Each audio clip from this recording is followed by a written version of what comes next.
The alarm was still shrieking somewhere behind her when Sabrina Locke pressed both palms flat against the man's chest for the 9th time and felt a rib give way beneath her hands. Blood pooled dark on the tile under the gurney. The monitor threw up a flat green line that refused, again and again, to bend into anything resembling a heartbeat, and somewhere past the glass wall of Trauma Bay 2, a dozen people in good coats were watching her do it. Then the door opened, and Preston Wexley walked in wearing the calm, terrible smile of a man who had rehearsed this hallway 100 times for people who were not currently dying on a table, and said 4 words that would follow Sabrina for the rest of her life. That's enough. Step back. Not because the patient was unsalvageable, because the investors touring Larkhaven General that morning had a clear sightline into the bay, and a code blue in progress did not photograph well. If you are the kind of person who needs to know how a story like that ends before you can stand to sit through the middle of it, she gets there. But it takes some winding roads through frozen highways and a phone call from a woman who introduced herself only by rank. And Sabrina would tell you, if you asked her honestly, that the middle was the part that changed her. The snow had come in sideways since 4 that morning, the kind that didn't so much fall as arrive, and Larkhaven, Nova Scotia, had gone the gray-white color it turned every January, harbor ice creeping along the pilings, gulls hunched miserable on the breakwater. Sabrina had been on shift 11 hours already, well past her scheduled out time, because the 7 a.m. relief nurse had called in with a stomach bug and nobody else wanted the overtime on a Tuesday this close to a blizzard.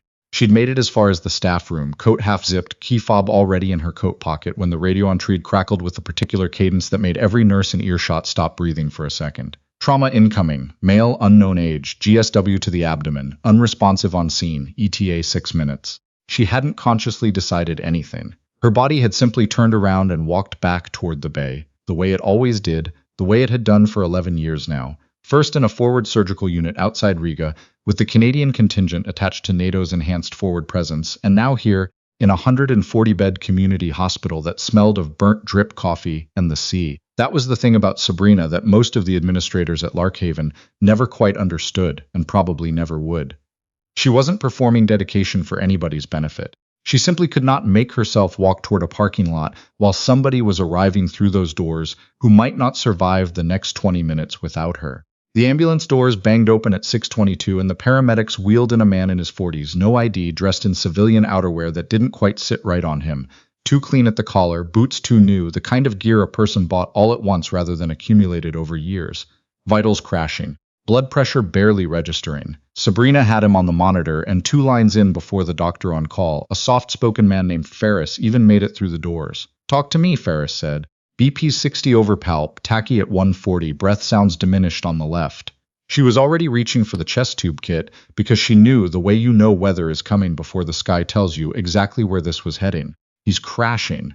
It was by any honest measure an unremarkable trauma morning in a hospital that saw its share of them. Fishing accidents, highway pileups on the icy stretch of the 103, the occasional hunting mishap out past Chester. What made this one different was the timing. Larkhaven General's board of directors had scheduled for that same morning a walkthrough for a group of private equity investors who were 3 signatures away from injecting $11 million into a hospital that had been quietly bleeding money since the mill closed, and half the town's tax base went with it. Wexley, the CEO for the last 2 years, had built his entire pitch around modernization, efficiency, a clean and confident facility ready for expansion. A man dying loudly in the trauma bay, ribs cracking under compressions, blood on the floor, was not part of the tour. Sabrina didn't know any of that yet. All she knew was that her patient's pressure had bottomed out completely, that his heart had stopped, and that she had started compressions the second the monitor flatlined, counting under her breath the way she'd counted 1,000 times before, in a tent in Latvia, and in this exact room, her hands doing what her hands knew how to do while the rest of her mind ran the algorithm, epi rhythm check, epi rhythm check. She was on her 9th cycle when the glass door swung open and Wexley walked in, flanked by 2 people in wool coats who had clearly wandered from the tour group and had no business being anywhere near a code. "That's enough," Wexley said. "Step back." Ferris turned, startled. "Preston, we're mid-code." "I understand that." Wexley's voice stayed even, almost gentle, the tone of a man managing optics rather than a crisis. "I'll accept responsibility for the clinical outcome. Get him covered and get the room clear now." Sabrina's hands did not stop moving. "He has a shockable rhythm. I am not stopping compressions on a man with a shockable rhythm because you have people in blazers standing in the hallway. Nurse Locke." He used her name like a warning. "You are relieved from this case." She looked at him for exactly 1 second, long enough to see that whatever was happening in his face was not panic, was not grief, was something closer to calculation, and then she looked back down at the man on the table and delivered the 14th compression of that particular round, because a man's heart did not care whose name was on the building. Security escorted her out 4 minutes later. Ferris, to his credit, kept working. The patient was shocked twice more, regained a thready pulse, and was rushed up to the ICU while Sabrina stood in the parking lot in her scrubs with her coat half-buttoned, snow collecting on her shoulders, badge already deactivated at the door behind her. Watching her own breath fog in front of her face and thinking, with a strange hollow calm, okay, what's next? She drove home along Harbor Road with the wipers fighting a losing battle against the snow, past the Tim Hortons on the corner where half the shift bought their 6 a.m. coffee, past the boarded windows of the old cannery, and she was 3 minutes from her apartment when her phone rang from a number she didn't recognize. She almost didn't answer. Something about the area code made her hesitate, local, but not quite the pattern she was used to, and then the light ahead turned red and she picked up out of some instinct she couldn't have named. Mrs. Locke. Not a question. A statement the way people speak when they already know you're going to answer. Who is this? Lieutenant Colonel Dana Whitlock, Canadian Armed Forces. I'm calling regarding the patient admitted to Larkhaven General this morning at approximately 6:15. Sabrina sat very still at the red light. I was part of his resuscitation, we're aware.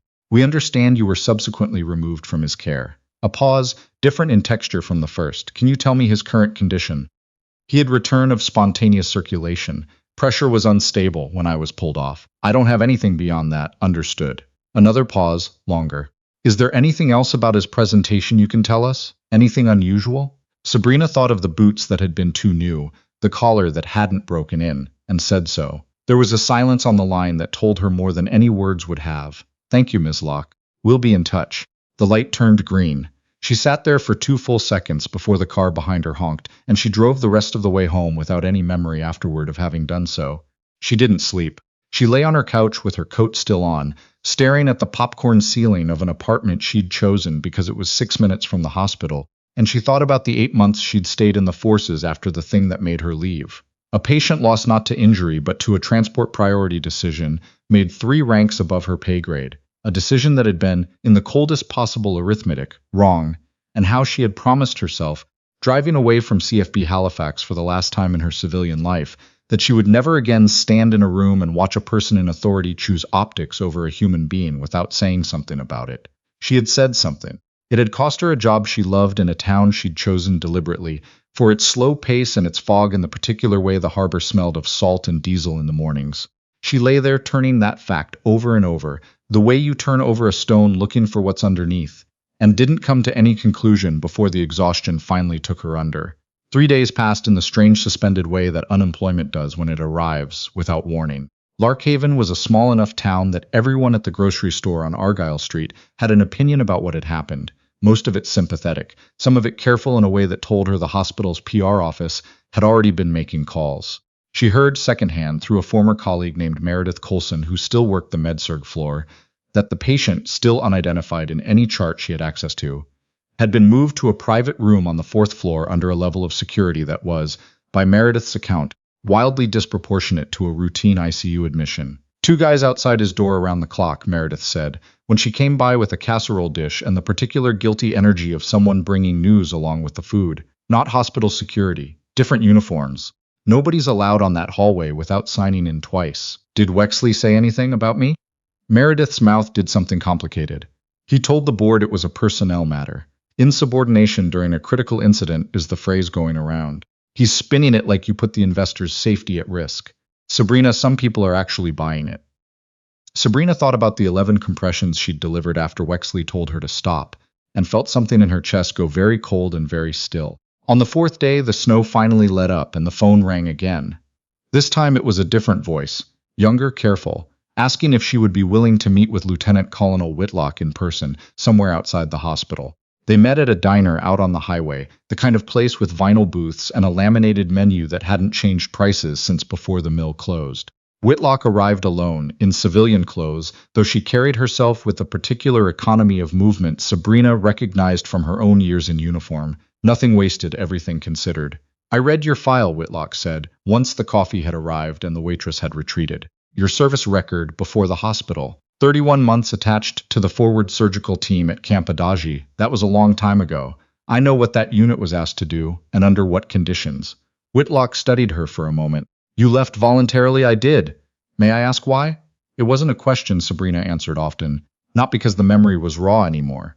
The sharp edges had worn down over the years into something she could hold without bleeding, but because the real answer took longer than most conversations allowed for. She looked at this stranger across a diner table and decided, for reasons she couldn't entirely explain, that this conversation could hold it. We lost a patient near the end of my third rotation, not from his injuries. From a transport decision made above me, prioritizing a different casualty for evac based on rank rather than clinical severity. The math was wrong. I didn't handle how I responded to it particularly gracefully. She turned her coffee cup a quarter turn on its saucer. I stayed in another 8 months after that, mostly because I didn't know how to leave angry without leaving broken. Then I came home and became a civilian nurse in a town where nobody outranks a dying man. Whitlock nodded slowly, as though this confirmed something she'd already suspected. The man you treated 4 days ago is named Daniel Renshaw. He's a Canadian Security Intelligence Service officer working an investigation into a data theft operation targeting several regional hospital networks, including Larkhaven General's patient records and research servers. He was shot during an operation that went sideways 2 blocks from your hospital and brought to the nearest trauma center, which happened to be yours. Sabrina set the coffee down. Wexley didn't know any of that when he told me to stop compressions. We don't believe he did, no. At least not the intelligence angle. Whitlock's expression didn't change, but something in her voice sharpened. What we do believe is that your CEO has been in regular contact with an outside consultant named Silas Draycott, whose firm was retained officially to modernize hospital IT infrastructure ahead of the investment round. Unofficially, we believe Draycott's team has been using that access to extract patient data and research records and sell them onward. Officer Renshaw was closing in on the operation when he was shot, and Wexley wanted him out of the trauma bay because a resuscitated, conscious federal officer admitted for gunshot trauma at the exact hospital under investigation, on the exact morning a data extraction was scheduled to run under cover of an investor tour, was a significant problem for whoever was running that extraction. Whether Wexley understood the full shape of what he was protecting or simply understood that he was protecting something, we don't yet know for certain. Whitlock let that sit. What we do know is that the call from Wexley to Draycott's number came 3 minutes after Wexley entered your trauma bay and ended 2 minutes before he ordered you to stop compressions. Sabrina sat with that in the vinyl booth, watching the snow start again outside the window, and felt the last of her doubt about the last 4 days evaporate into something harder and more useful. What do you need from me? For now, nothing beyond what you've already told us. But there is a board vote coming regarding Wexley's position and the investment deal, and there is a decision the hospital will need to make about the trauma department once the current administration is no longer running interference. Whitlock slid a card across the table. No rank printed on it. Just a name and a number. I'd rather you hear the rest from people at the hospital than from me, but I wanted you to have context before it reaches you secondhand. 2 days later, the trouble came to a head sooner than anyone expected. Sabrina was at home, going through the motions of an ordinary Thursday. Dishes, a walk down to the wharf despite the cold, the small useless rituals of a person trying not to think too hard about whether she still had a career. When her phone rang with an unfamiliar Halifax number, it was Whitlock. I need you to stay exactly where you are, Whitlock said, without preamble, her voice tight in a way it hadn't been at the diner.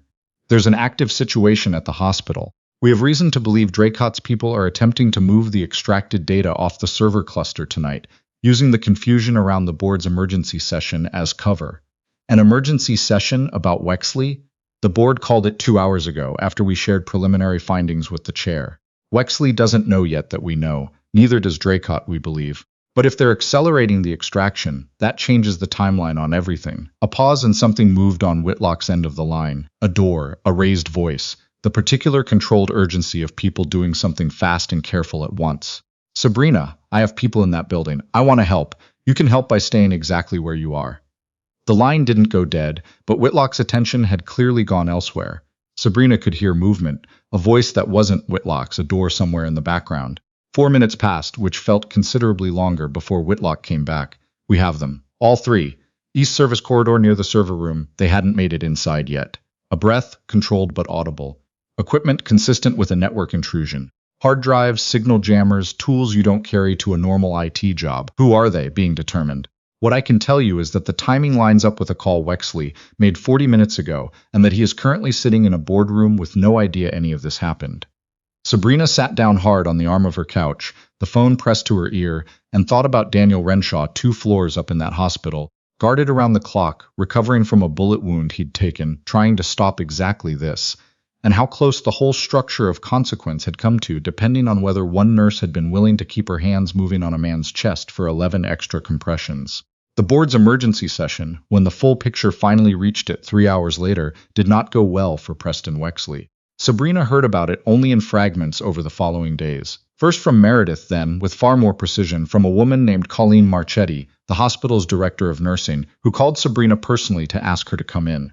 Not to work, Colleen said when Sabrina hesitated, just to talk. There are some things you should hear directly, and some things the board wants to hear directly from you. The hospital's boardroom, when Sabrina finally sat in it 3 days later, looked exactly the way it always had. Gray carpet, a long table scarred with decades of coffee rings, a window looking out over the frozen harbor, and felt entirely different with Wexley's chair conspicuously empty at the head of it. Walter Finch, the board chair, a heavy-set man with a voice that had clearly spent decades running town council meetings, didn't waste time on pleasantries. Ms. Locke, I want to start by saying the board owes you an apology we should have offered 4 days ago, and I recognize an apology now does very little to undo what you went through. I appreciate that, Sabrina said carefully. I'd rather understand what happens next, fair enough. Finch glanced at Colleen, who nodded and continued. Preston Wexley has been placed on immediate leave pending the outcome of a joint investigation by CSCS and the RCMP. The investment round is suspended indefinitely, frankly I suspect permanently, though that's not my decision to make. What is within this board's authority is the operational leadership of this hospital, and specifically the trauma department. Colleen slid a tablet across the table toward her. I've spent the better part of 2 years watching this hospital's trauma capacity get quietly gutted by budget decisions that had nothing to do with patient care and everything to do with making the balance sheet attractive to outside investors. I told this board that if they were serious about the trauma expansion that's been sitting on the strategic plan for 2 years, they needed someone running it with actual clinical authority and actual operational instinct. Someone who has already been functioning as the informal backbone of that department for 3 years, whether anyone gave her the title for it or not. Sabrina stared at the tablet without reading it. That's not a staff nurse position. No, Colleen agreed. It isn't. I don't have administrative experience. You have 11 years of trauma experience, 3 of them in a war zone, and you were the only person in that room 4 days ago who refused to let a man die for a photo opportunity. Finch's voice was quiet now, without the council chamber weight it had carried a minute ago. We're not asking you to decide today. The regulatory side of this has its own timeline, and none of it will be simple. But we wanted you to know the conversation that's already happening. She left the boardroom without an answer and drove home along Harbor Road with the windows fogging and the heater running, and she did not, for once, know exactly what came next, which was, in its own strange way, a relief after 4 days of knowing far too precisely. Daniel Renshaw's condition was upgraded to stable that same week. Sabrina learned this from Whitlock rather than from any chart, since she had no official standing to access one, and Whitlock, perhaps out of something like gratitude, perhaps simply out of the recognition that shared danger creates its own informal chain of trust, began keeping her loosely informed as the investigation unfolded. Draycott and his 2 associates had been arrested at the scene, in possession of extraction hardware, jamming equipment, and a partial download of Larkhaven General's research server, which included, among other things, clinical trial data for a pain management study the hospital had been running in partnership with a Halifax university. Data with real commercial value to the wrong buyer. Wexley's phone records confirmed contact with Draycott's operation stretching back nearly a year, though the exact shape of what Wexley had known, whether he'd been a willing conspirator or simply a man so anxious to close his investment deal that he'd stopped asking questions about who was really touching his servers, remained for the moment a matter for investigators rather than gossip. What Sabrina found she couldn't stop turning over in the quiet weeks that followed was the plainness of it. Not a mastermind twirling some elaborate scheme, but an ordinary kind of failure repeated at every level. A CEO who wanted a clean tour more than he wanted the truth, a consulting contract nobody had vetted closely enough. A board that had let the trauma department wither, because a leaner balance sheet photographed better for investors than a fully staffed ICU did. It had taken a bullet, a data breach, and a federal investigation to force the hospital to notice what half its own nursing staff had been quietly documenting for years. Meredith staffing reports that went nowhere for 6 weeks straight. A junior nurse named Priyanka, who had been logging equipment failures in a spreadsheet nobody read, Colleen herself carrying files on Wexley's interference for months, waiting for a moment when someone above her would finally listen. Sabrina thought about all of that on the day she finally walked back through the hospital's front doors, 4 weeks after Wexley told her to step back, this time with a new badge clipped to a new set of scrubs and a title she still wasn't entirely used to saying out loud, Trauma Program Lead, Larkhaven General. Daniel Renshaw was discharged the same week, on a gray Tuesday not unlike the one that had brought him in, and he stopped by the trauma bay before he left, moving carefully, one hand still pressed lightly against his ribs. I understand I owe you a debt I can't repay in any normal currency, he said. You don't owe me anything. It's the job. It's the job you almost lost doing it correctly. He studied her for a moment with the same unhurried attention Whitlock had shown her in the diner, as though intelligence work and trauma nursing required, in the end, some of the same fundamental patience. For what it's worth, Whitlock doesn't extend that kind of trust to many civilians.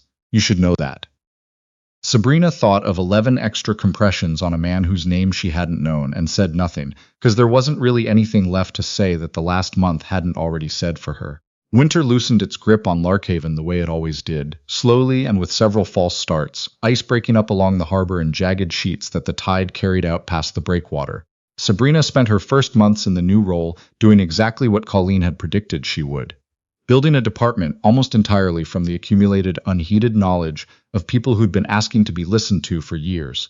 She hired back 2 nurses who'd left for bigger hospitals in Halifax.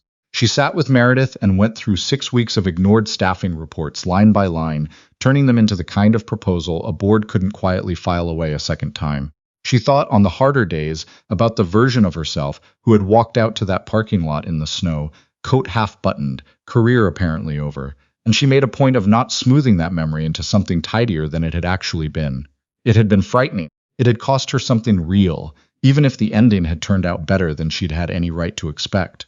This wasn't a story about things always working out. It was a story about one particular set of circumstances in which enough people, an intelligence officer who kept working while his own heart had nearly stopped, a lieutenant colonel who trusted a civilian nurse's instincts, a director of nursing who'd kept her documentation ready for the moment someone would finally ask for it, had each done their part of the job, at the moment it mattered, in something close enough to the right order. It had come far closer to not working than the story, told cleanly afterward, ever quite captured. It had come within a few compressions of not working, in a trauma bay where one man's calculation about what a room ought to look like for an audience had very nearly cost another man his life twice over, once to the bullet and once to the optics. Sabrina thought about that most on the quiet nights, standing at the nurse's station with the harbor dark and iced over beyond the windows, watching the new intake board fill in with names she didn't yet know but would, soon enough, come to carry the way she carried all of them. Not as statistics, but as the particular specific weight of somebody's whole life passing briefly and completely through her hands. The margin, she understood now in a way she hadn't quite let herself understand before, was never as wide as the story wanted it to be. It narrowed every time someone was told to step back and did. It widened, just slightly, every time someone didn't.